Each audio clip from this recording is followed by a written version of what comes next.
આ વાર્તાની અંદર આવતા પાત્ર અને ઘટના ફક્ત કાલ્પનિક છે. આ વાર્તા ફક્ત મનોરંજન માટે બનાવવામાં આવેલી છે. તેને કોઈ પણ વ્યક્તિ કે ધર્મ સાથે લાગે વળગતું નથી. આ વિડિયો તમે ફેસબુક ઉપર પણ જોઈ શકો છો. નીચે લિંક આપેલી છે.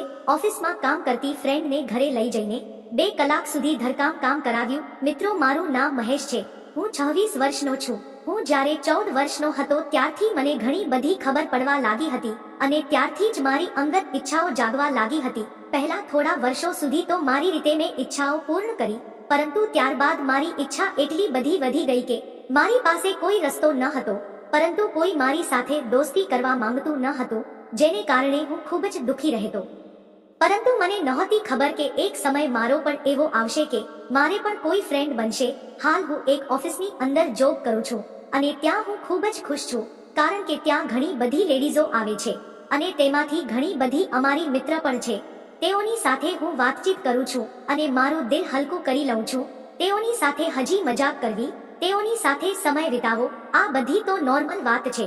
પરંતુ હવે મારે કોઈ ખાસ મિત્ર જોઈતી હતી જે હંમેશા મારી સાથે રહે અને મને કોઈ પણ સમયમાં મારા અંગત કામોમાં મારો સાથ નિભાવે. પરંતુ આવી છોકરી ઓફિસમાં ગોતવી ખૂબ જ મુશ્કેલ હતી. પરંતુ મને ખબર પડી કે 2 દિવસ પહેલા ઓફિસમાં એક નવી લેડીઝ આવી છે અને તે ખૂબ જ સરસ દેખાય છે. મારી ઓફિસનો સવારનો સમય હતો. જ્યારે હું ઓફિસે ગયો એટલે તરત જ હું તેમને મળ્યો, તેમની સાથે વાતચીત કરી અને તેનું મેં નામ પૂછ્યું.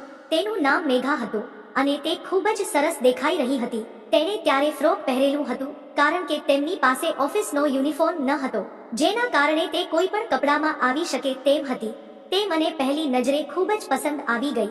જ્યારે મેં તેની સાથે વાતચીત કરી, યા બોસ આવી ગયા હતા, જેના કારણે મારે મારી જગ્યા ઉપર જવું પડ્યું. ત્યારે તેણે મારો નંબર પણ માંગ્યો. જેવો તેણે મારી પાસે નંબર માંગ્યો એટલે મને તો ખૂબ જ મજા આવી ગઈ, કારણ કે મને ખ્યાલ હતો કે તે જરૂરથી મને મેસેજ કરશે. સાંજના સમય પર જેવો હું ઘરે પહોંચ્યો એટલે તેણે મને મેસેજ કરવાના ચાલુ કર્યા, જેને કારણે મને ખ્યાલ આવી ગયો કે તેને હું ગમવા લાગ્યો છું અને તેની સાથે એકાદ મહિના સુધી વાત કરી. ત્યારબાદ મેં તેને પ્રપોઝ કરવાનો વિચાર્યું, પરંતુ મને ખ્યાલ આવી ગયો કે તેને પ્રપોઝ કરીને કોઈ ફાયદો નથી, કારણ કે ત્યારબાદ કોઈ બીજી છોકરી સાથે હું દોસ્તી નહીં કરી શકું. તેથી તેને પ્રપોઝ કરવાનું માંડી વાળ્યું અને ત્યારબાદ મેં તેની સાથે વાતચીત ચાલુ રાખી. થોડા સમય બાદ મેં તેને સામેથી પૂછી લીધું કે મને તારી સાથે ભોજન કરવાની, મજા કરવાની અને આનંદ કરવાની ઘણી બધી ઈચ્છાઓ છે.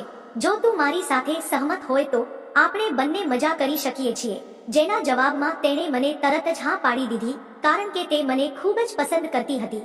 ત્યારબાદ મારા ઘરે જ્યારે કોઈ નહોતું ત્યારે હું તેને મારા ઘરે લઈ ગયો અને ત્યારબાદ અમે બંને ખૂબ જ મજા કરી. હવે જ્યારે પણ મજા કરવાની ઈચ્છા હોય છે ત્યારે તે મારા ઘરે આવી જાય છે અને હું તેને ખૂબ જ મજા કરાવું છું. આ રીતે જિંદગી ચાલી રહી છે.